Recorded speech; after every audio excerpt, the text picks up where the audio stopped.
Carolina has had a string of elite point guards through the years, and there's a guy in the class of 2025 who might just be the next one. You are Locked On Tar Heels, your daily podcast on the UNC Tar Heels, part of the Locked On Podcast Network, your team every day. Hey there, it's Friday, July 14th, 2023. Welcome into the Locked On Tar Heels podcast, the only daily North Carolina show out there. I'm your host, Isaac Shade, and I want to thank you for joining us on today's show to wrap up this week. I hope you've had a great week. Thanks so much for tuning in to Locked On Tar Heels. If it's your first time, welcome. We're so glad you're here. If you're an everydayer, man, welcome back. Glad to see you again. Coming up on today's show, later on, we're going to talk about recent Carolina football commits, both of whom are secondary guys, TyShun White out of Georgia and Jalon Thompson out of Florida. But before we get to that, I want to talk about Darryn Peterson, a guard in the class of 2025. Now, you've heard me talk a good bit about how Hubert Davis and the coaching staff have offered only like top-level elite players in this class. And so far, no like traditional centers or like Elliot, Cadeau type traditional point guards. Everyone so far is either a power forward who could maybe slide down to small forward or a shooting guard. Well, the number one guard in the entire class is Darryn Peterson at just about every recruiting service, or really, truthfully, at all of them. And I realized we've talked about all these other 2025 guys that Carolina has offered, but we've not yet talked about Peterson. So I want to make sure to do that today to keep you up to speed on all the different players Carolina is looking at. So let me just give you a little bit of his bio, some things that you can be aware of, and then we'll talk more about him. So Peterson is from Canton, Ohio, up there, Football Hall of Fame country. He's from Cuyahoga Valley Christian Academy. Rankings at all four recruiting services, the lowest he's ranked is 4th. Again, as always, let me remind you, there are four major recruiting services we look at: ESPN, 247 Sports, Rivals, and On3. So Peterson is ranked 3rd at On3, 247, and ESPN, and then 4th at Rivals. But the guys ahead of him are all forwards. He's the top-ranked guard and specifically the top-ranked shooting guard. One of the things I really like about Peterson as we look at his bio is his positional size. Comes in at 6'4", 6'5", and so has that just big ability, that God-given ability to be bigger than a lot of other dudes. And that is something that's not, you think about Carolina's projected starting backcourt this year of Elliot, Cadeau, and RJ Davis. They just don't have that, right? And what's great about that size as well is it means really he could play the 2 or the 3, or as his point guard skills grow, could even be a like Kobe White type massive lead guard at the 1. So we'll keep our eyes on that. As for weight, I've seen like what's the word I'm looking for? Like a continuum of his weight, anywhere from as low as 175 up to 195. So as typical when these guys are still in high school and you see those numbers across the board, let's put him somewhere in between at 185. That's good size for someone that's going to be a junior in high school, but you want to see him continue to grow in that, continue to put the beef on to be able to absorb contact and get to the rim. But again, has 2 years of high school to do that still before he gets to wherever he goes for hopefully college. Now, overall, like I'm just been talking class of 2025. Not only is he ranked high in that class, he's ranked extremely high across the board for high school basketball players. So On3's Jamie Shaw recently released his top 10 high school rankings across all classes. And at the top of the list is AJ Dabansa, who is class of 26, a rising sophomore, but he is an absolute dude, followed by Cooper Flagg and Cam Boozer, both of whom are class of 25, and then Tyron Stokes, class of 26. But then comes Darryn Peterson, number 5 overall player in all of high school basketball.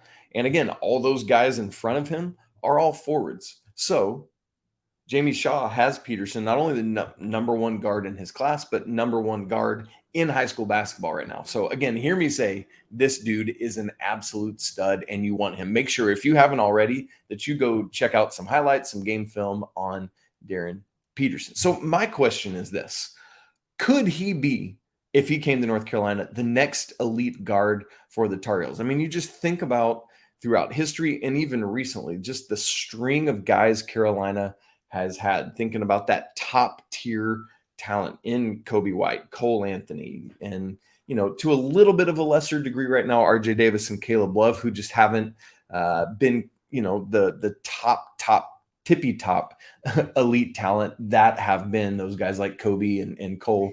But Darryn Peterson could be that. He's got the skill set, the size, and all of it. What is that skill set? Well, let's talk about some of those strengths. Obviously, when you think about a shooting guard, he is a great shooter. But let's go beyond that, because that's just basic. Because while Peterson's listed as a shooting guard, I see skill sets in him that make him almost more of a combo guard, in my opinion. Not only can he shoot, but he is a good passer. He is unselfish with the basketball, can get to spots, can get to the rim with that height. And so a shooting guard designation is just that. It's a shooting guard designation. If he has that skill set, it's better. And so keep an eye on that. And again, he's got 2 years to continue to grow those point guard skills to round out what he can do as a shooting guard. Next thing that I love about him is he's not just I'm going to float around the three-point line hoping for a kick out, just standing here twiddling my thumbs until somebody decides to, and he can do that. But I love to watch him with the ball in his hands. He can get in and get a bucket. And that what that allows him as a shooter is all that more space, because if I have to respect your ability to get to the rim, I might back up a little bit, giving you the space that you need to get off a shot. And vice versa, because Peterson can shoot, it also forces guys to get up on him a little more, allowing him to get to the basket. That's the kind of stuff I love to see. Another thing that Peterson does really well as you watch him is, you might recall earlier this summer, Cole Anthony talked about with Elliot Cadeau how fast he is, but that it just seems like right now it's just all go, go, go, and needs to learn the ability to change speeds. From what I've seen from Peterson, he already has that. Already understand, is what I would call a stick shift guy, right? Knows how to get down to first gear or can kick it up to fifth or anywhere in between. And one of the things that's really nice about that for Peterson right now is that while he has really great size, he's not like top, tippy top, elite athlete capability. He has good athleticism or he wouldn't be where he's at, but he's not like the dude that would win the decathlon. And so that ability to switch speeds, given that he's not that top flight elite from an athletic standpoint, allows him to keep defenders off balance and ultimately get by them. And so I love that. And once again, another strength is just that God-given height just allows him to rise up over dudes to get his shot off, but also can allow him to finish at the rim over guys and to be able to see a little more court vision better. And so really excited about Darryn Peterson, what he could bring to Carolina. Again, he is one of right now 7 offers that Coach Davis has made in the class of 2025. And so these guys are all rising juniors. We're going to have to keep our eyes on it because typically, more often than not, you don't get guys committing yet, but you just never know. And so we will continue to watch Darryn Peterson's progression. Is he going to be a college guy? Will he go somewhere like G League or Overtime Elite? Not sure. You never know. And so we'll have to keep our eyes on it. All right. Coming up, I'm going to be joined by Brian Smith, our football recruiting insider. We're going to start by talking about recent Carolina football commit TyShun White. Stay tuned for that. But before we get there, I need to tell you that today's episode of Locked on Tar Heels is brought to you by eBay Motors. For a championship team, it's all about making sure every player is a perfect fit. It's the same when it comes to your vehicle. Every part needs to fit just right. So the next time you need parts and accessories, head over to eBay Motors. With eBay Guaranteed Fit, you can be sure that every part you need fits right the first time around. Just add your ride to My Garage and look for that green check mark next to it to know the part will fit. or guaranteed your money back. Because just like in sports, confidence is the name of the game when you shop with eBay Motors. And with over 122 million parts to choose from, you'll be back in the game in no time. After all, it's easy to bring home a win when the right parts are guaranteed. So get the right parts, the right fit, and most importantly, the right prices on ebaymotors.com. Let's ride. eBay guaranteed fit, only available to U.S. customers, eligible items only, exclusions apply. It's great to be joined today on Locked On Tar Heels by Brian Smith, our director of football recruiting here at Locked On. Brian always does such great work. We're talking about two dudes coming to Carolina in the class of 24 who are both going to come help in the secondary. And goodness, we know that Carolina always needs help in the secondary, Brian Smith. So let's start off in my home state of Georgia, where Carolina recently picked up four-star safety TyShun White out of Buford High School. And Brian, what is it, to carry on with my joke, what is it that White can really do to help shore up this secondary next season? I think he can play multiple roles. Number one, the most difficult spot now, and I've spoken to numerous coaches about this, to play other than quarterback, obviously that speaks for itself, is the nickel spot. This is a kid could play some nickel, could play some safety, could play some different roles. And when teams come out in complex packages where they're putting tight ends in the slot and doing different things, a lot of defenses struggle. It's hard. Offenses have all the advantage. This is a young man that can play over the slot. He could be a guy that can play as a single high safety. You need more chess pieces. That's the common phrase. And it also helps that he plays at Buford. That's a program that I know that you're a Georgia guy. That's right. If you know, we got beat up plenty. Yeah, it's a solid program. They've gotten to the point where it's almost comical how much different and there's some other programs in Georgia. I think that state, from a high school coaching perspective, is as good as it gets. They're going to have kids that are prepared to play in college early. Safety is so much harder than it used to be because of all those moving parts with where guys line up. He's going to be a kid that's exposed to that earlier. He should be able to play, therefore, earlier at North Carolina. Big pickup for the Tar Heels. And that's great. And Brian, I want to ask you a couple things about that. You talked about that versatility in the secondary. Why, like in this day and age of, you and I were joking about NIL earlier and how that just moves people all over the map. How can that positional versatility in an age when this year I might need you at safety, next year I might bring you into that nickel? Why is that positional flexibility so important? Well, when your star player at any one given position gets banged up, you better have somebody to back him up. And oftentimes the guy you want to be there, is he really ready? It's a freshman or whatever it is. So they move guys around. You hear about having the 5 best offensive linemen on the field. Sometimes a guard's playing tackle. He's just experienced, knows the calls. Yeah. It's all the backstory stuff that fans probably don't care about, but coaches do. Versatility allows guys to move when somebody gets banged up, man. That's the first thing. I had a coach the other day tell me the most important trait for any player is durability. He goes, it's just the way it is. He goes, I know nobody wants to hear that, but that's also still true. But when somebody does go down, you can plug and play when you get versatile guys that can play corner, nickel, safety. And if they got to learn the playbook, that's part of the repertoire. You got to want to learn. But if you do that, you also increase your value for this thing that a lot of players are interested in. It's called the National Football League. So I've heard of it. Yeah, and North Carolina's put a lot of key guys in that league. My all-time favorite player included Lawrence Taylor. But it's interesting because now in the secondary specifically, if you don't have those chess pieces to move around, I don't care what coach you have on the side, you're done. Yeah. Teams will find your weakness and throw at it. Play after play, hike and throw, the front seven. It wouldn't matter if it was Georgia's front seven. Take them out of the game. Yeah. Because they just quick snapping and throw it.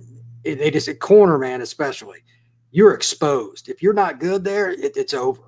And that's been, let's be honest, North Carolina's Achilles has been the inability to prevent big plays. To some degree, run game, but like it just seems they get gut shot passing plays against them over the last couple of years. And like you have Drake May over here dropping 35 or more every game, and it's sometimes not good. That's frustrating. to take the next step, they got to get guys on defense. I'm not saying they got to be Drake May good. That might be asking much, but they need to be more consistent, not having busted coverages and knowing the secondary, like everybody knowing where everybody's got to be. As simple as that sounds, they've struggled with that. Yeah. So they need those chess pieces for that too. And, you talk about that nickel stuff with Gene Chiswick's 4-2-5 scheme. I mean, goodness, you have to have a good nickel guy who can be in there doing it all the time. So, Brian, as you look at TyShun White right now, out of those multiple positions, what would you say he is best and most ready to play right now in terms of position, and why so? I would say traditional safety, because although it's not easy, the one problem, and I alluded to it a moment ago, teams come out in 12 or 22 personnel. I mean, they have 2 tight ends on the field. You don't know where tight ends in today's game are going to line up. How many college coaches, Chiswick included, want to see a tight end in the slot and 180-pound DB in front of them? Because when they run, they can all but tell you they're running the bubble screen. Right. That tight end's going to eat that DB alive. So I'd rather have him in the deep secondary where it's more about his foot quickness and just understanding. Long term, once he's a junior, maybe at least the end of his sophomore year, it's just weight room, bro. It's just weight room. Yeah. You got to be able to handle that. The screen game, some of these teams run. Remember a couple years ago when Bama won it? They just screen teams to death. It's generic as all get out. Now, it did help to have a Heisman winner receiver. That's okay. But but in all honesty, they blocked it so well. They could have had pedestrian receivers and still moved the chain. May not have scored, but that's what teams – and Carolina's done it really well too. If you can do that, it forces teams to move guys around. But long term, he'll come down in the box more. I just need to see him get a little bigger. But being from Buford, that right away, I know that program very well. He's blowing people up, right? Yeah, exactly. He's not going to be afraid of contact. That I can guarantee you. Well, as you said, got to get some meat on that 5'11", 187-pound frame, but they will no doubt do that once he gets there. Now, Brian, another part of this is just the growing front or top end, I guess I should say, of Carolina's 24 class. Because just a couple of weeks ago, you and I were discussing how Carolina didn't even really have any 4-stars yet. And we look up now and you've got running back Davion Gauss, you've got another secondary guy in Zion Ferguson, and now you add White, all of whom are 4-star guys. Is Carolina finding themselves in a better place at the top end of this class at this point? This is called trusting the process. I'd mentioned this following statement on Lord only knows how many podcasts in the last month, because college football fans have zero patience. It's just kids taking their visits and finally making decisions. Carolina worked like Zion. He didn't even commit to Carolina originally, and they flipped him from frickin' LSU. Look, I mean, that's like flipping an LSU corner commitment. You know, that's real. That's like trying to get a 2-guard away from North Carolina in basketball because a guy named Michael Jordan played at Carolina. It's very hard. So they put in the work, and the visits have taken care of themselves, and they're selling playing time, etc. But they're finally kind of turning the script. And I was just looking at the recruiting class. They have a lot of guys with a high ceiling. Do they have as many as they need yet? No, but of course we're not done with the class. But it's trending in terms of sheer number. Yeah, but both.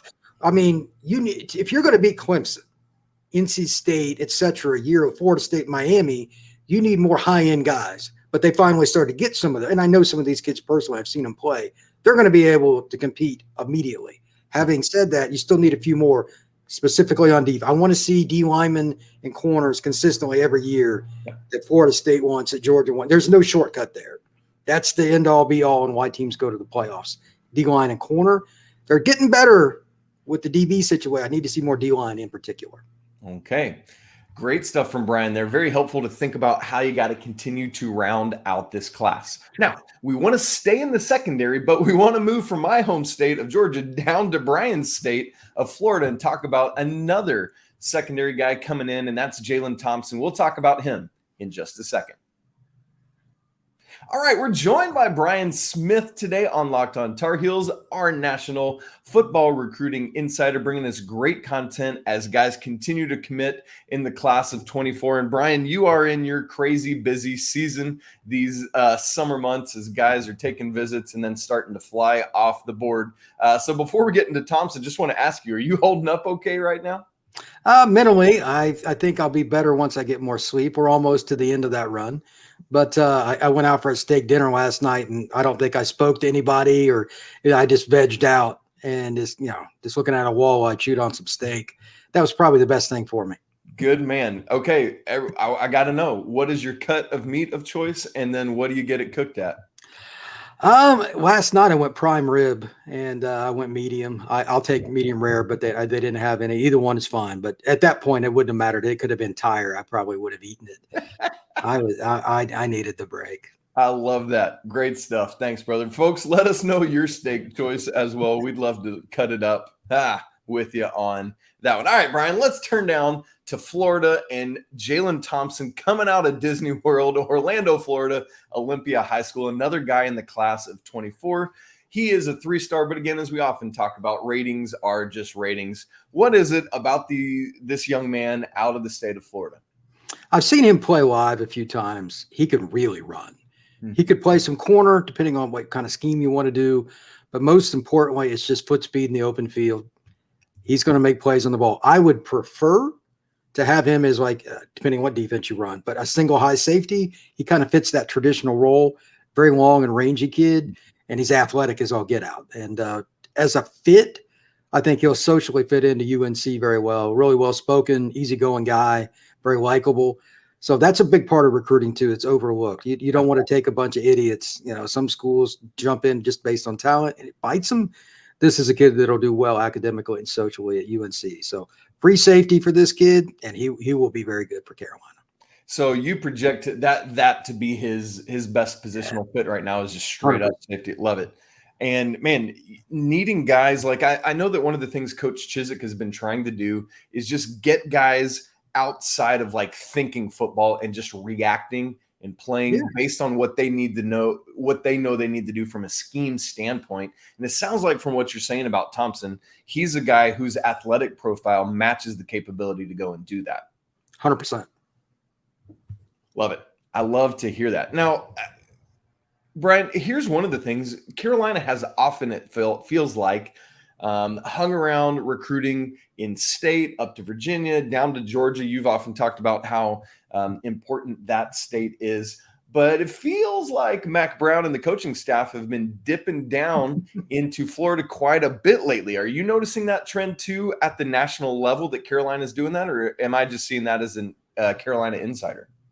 No, they got 6 kids committed in the Sunshine State. I know 4 of them pretty well. One of them lives about 20 minutes from me. They're getting a lot of kids that can play multiple spots. I'll give you an example. The kid that lives close to me is Carlos Mitchell Jr. He's at Lake Wales. They won state last year, and he's their dude. It was funny. I was talking to a local guy because we live in the central part of the state, and it's not quite as populated right where I'm at. So some schools kind of overlook it. And we were laughing. We're like, Carlos has a chance to play in the NFL. This is hilarious. He didn't get anywhere near the offers that he should have, but he can play corner, safety, or receiver. Doesn't matter. So he's a kid that can fly. If you're getting kids like that and you've got the coaching that Mack Brown does on his staff, you're going to be just fine. I'll be shocked if Carlos doesn't make an impact at UNC because he can really, really run. Interesting.